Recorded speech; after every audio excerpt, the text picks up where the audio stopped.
宇宙世紀にその名を残した臆病な男。開始伝の人生。ガンダムキャラ解説。開始伝はアニメ「機動戦士ガンダム」に登場するキャラクターです。機動戦士ガンダムの劇中では主にガンキャノンに登場し、ホワイトベースの面々と共に一年戦争を戦い抜きました。その後続編の機動戦士ゼータガンダムや機動戦士ガンダムユニコーンにも登場し、表向きに目立った活躍シーンはあまりありませんが、宇宙世紀に名を残した一人として知られています。今回はそんな開始伝の人生について解説させていただきます。逆立ちしたって人間は神様にはなれないからな。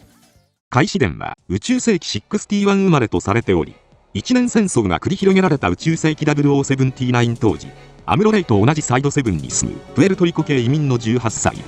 勉強は不得手なものの機械に強い興味を持っており、大型特殊の免許をいくつか所持しています。家族関係は劇中では明かされていませんが、父親はサイド系技術者、母親は医者と設定されており、一説ではサイド3から各地を転々としてサイド7に移住したとも言われています。カイはサイド7が襲撃された際に避難民としてホワイトベースに乗船し、人員不足からガンキャノンのパイロットを務めます。ただもともと戦争に対して逃避的であり、憎まれ口を叩くことが多く、ブライトノアをはじめホワイトベース乗組員たちの反発を買いやすい人物でした。しかしホワイトベース隊の正規軍人がほとんど戦死し、極度の人員不足に追い込まれたことに加えて、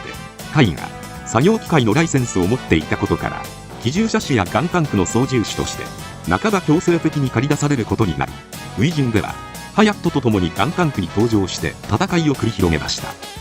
その後はガンキャノンのメインパイロットとして戦っていくことになります。しかし戦場で恐怖を覚えることも多く、さらには素行の悪さもあって、当初はセイラから軟弱者と平手打ちされ、ホワイトベース上官後もリュウ・ホセイやブライトノアからの鉄拳制裁を受けていました。そんな回を大きく変えたのがベルファスト基地で出会ったミハル・ラトキエとの出会いでした。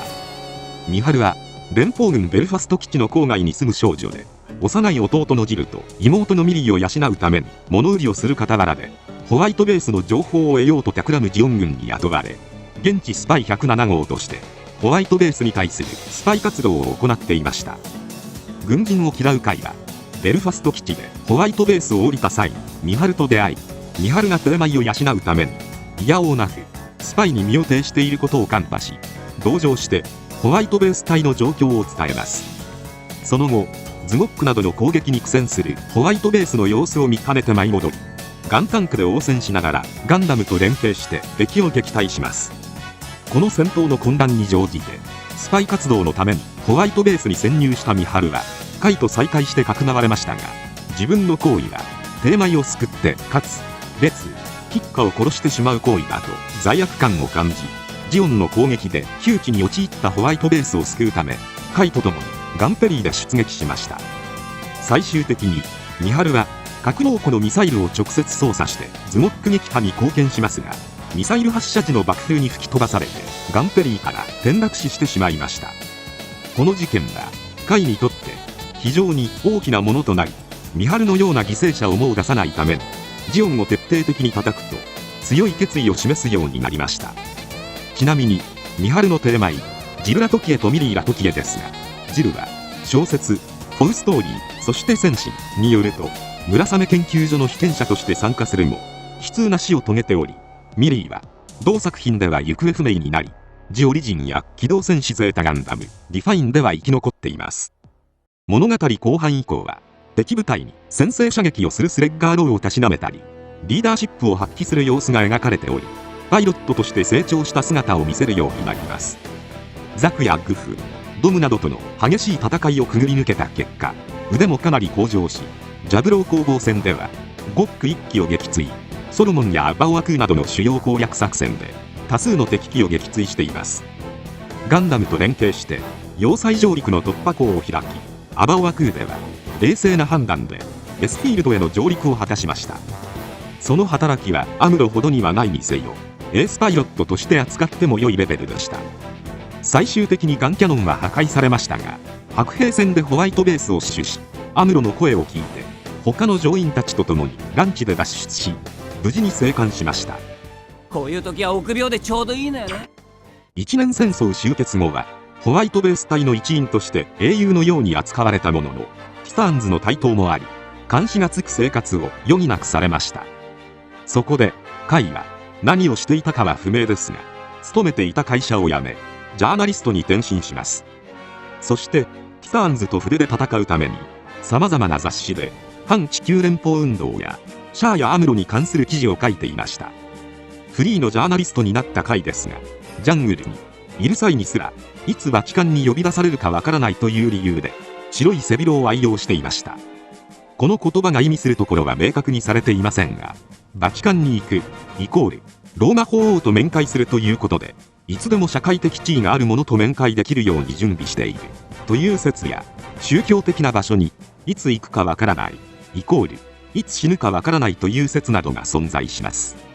こうして、機動戦士ゼータガンダムでは、地球連邦軍の内情を探ろうと、ジャブロー基地に潜入します。偵察に潜入していたエウーゴのレコアロンドと出会いますが、共に連邦軍兵士に捕まってしまいました。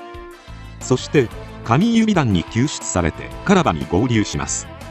その後は、スペースノイド寄りの立場で、ジャーナリストとして、エウーゴやカラバン、独自の支援を続けます。ただし、シャア・アズナブルに対しては、一貫して懐疑的な立場をとっていました。クワトロ・バジーナがかつて敵対していたシャア・アズナブルであることに対して、その煮え切らない態度に疑問を持ち、ハヤトを通じて、リーダーの度量があるのに、リーダーになろうとしないシャアが卑怯だ、と告げていました。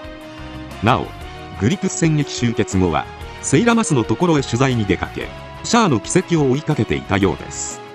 その後、機動戦士ガンダム、逆襲のシャアの舞台である宇宙世紀0093までの動向はあまり描かれていませんが、書籍データガンダムキャラクター列伝宇宙世紀編1によると、宇宙世紀0090代に入る頃、カイのジャーナリストとしての発言力は大きくなっており、両将会に頻繁に連絡を取る様子が報道されたり、ロンドベル隊結成式のアムロレイは偽物であると報道して、後の記者会見で撤回するなど、影響力の大きさが見受けられるようになっていました。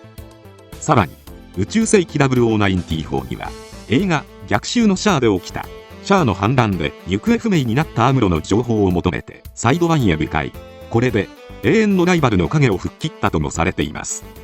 その後、宇宙世紀0097には機動戦士ガンダムユニコーンの作中で、ブライトが袖付きのスベロ・アジンデマンとの共同作戦を極秘裏に進めていた際の交渉役として活躍しています。ただし、本人はシャアの隕石落としなどの行為から徹底的な反ジオン派となっており、ジンネマンたちに対していい感情を抱いていませんでした。さらに、ガンダムユニコーンとガンダムナラティブをつなぐ漫画四季の期間では、秘密裏にリディ・マーセナスと接触し、消えたバナージリンクスに関する情報提供をしています。その後は様々な賞を受賞し、アナハイムエレクトロニクス社の会長メラニー・ヒューカーバインに指名されるほどのジャーナリストになりました。そして宇宙世紀0099木星船団同行取材を行い、宇宙世紀100代に入ると地球圏へ帰還して様々な著書を出版して世界の矛盾を世間に突きつけたとされています。もしかすると先行のハサウェイ第2部か第3部でも多少出演する機会があるかもしれません。このように一年戦争後は筆という武器を用いて宇宙世紀の歴史にその名を残した男カイシレンですが、アニメ版以外では作品によって少しずつ異なっています。まず小説版機動戦士ガンダムでは民間人ではなく他のキャラクターと同様最初から軍人として登場します。終盤ではアムロやハヤトと共にニュータイプとして覚醒し怒涛の活躍を見せます。小説版ではハヤトもアムロもが戦死しますが、カイは最終局面まで生き残りザビ家滅亡の顛末を見届けました。しかしその成り行きに疑問を持つ様子が描かれています。ジオリジンでは原作版とほぼ変わらずガンキャノンのパイロットを務めます。ただし細かな描写の違いでは、地上編ではガンキャノンの頭部をザク2の胴体に接続した急ごしらえのモビルスーツキャノンザクを買って出撃し活躍を見せるなどの変更点があります。またアバオア空港略戦ではホワイトベースに配備されたジムに対して愚痴をこぼす姿が描かれており、ガンキャノンへの愛着が見受けられます。その他に漫画「機動戦士ゼータガンダムディファイン」では原作よりもホワイトベース時代の面影を残したまま年を重ねたような容姿となっており、テレビ版よりも若干性格的にも陽気な面が目立つような印象を受けますが、シャートは差し向かいの腹を割っての会談を経てセイラの居場所に関する情報を提供するなど、一応の信頼と協力関係を築くことになります。その後はレコアロンドと共に行動してスターンズの新拠点を探りました。また漫画「機動戦士ゼータガンダムデイアフタートゥモロー開始伝のレポートより」ではグリトゥス戦役時代のジャーナリストとしての回を主役に据えて物語が展開されており、ハヤト以外にもアムロやベルトーチカイルマン直接協力するなど主にカラバと連携した活動を行う姿が描かれています。余談ですが、開始伝の名前の由来は第二次世界大戦中に開発された戦闘機であるシデンカイとされています。カイはニヒリスト、いわゆる虚無主義者として登場しましたが、実際は人情味あふれるキャラクターであり、映画「クルス・ドアンの島」では島の子供たちを一番最初に発見することが公式サイトで明かされているので、もしかすると子供たちを守るために奮闘するなどの熱い姿が見られるのかもしれません。ミハル、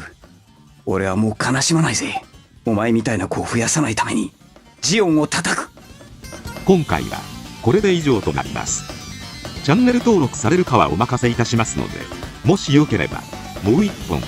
動画を見ていただければとても嬉しいです。最後までご視聴いただきありがとうございました。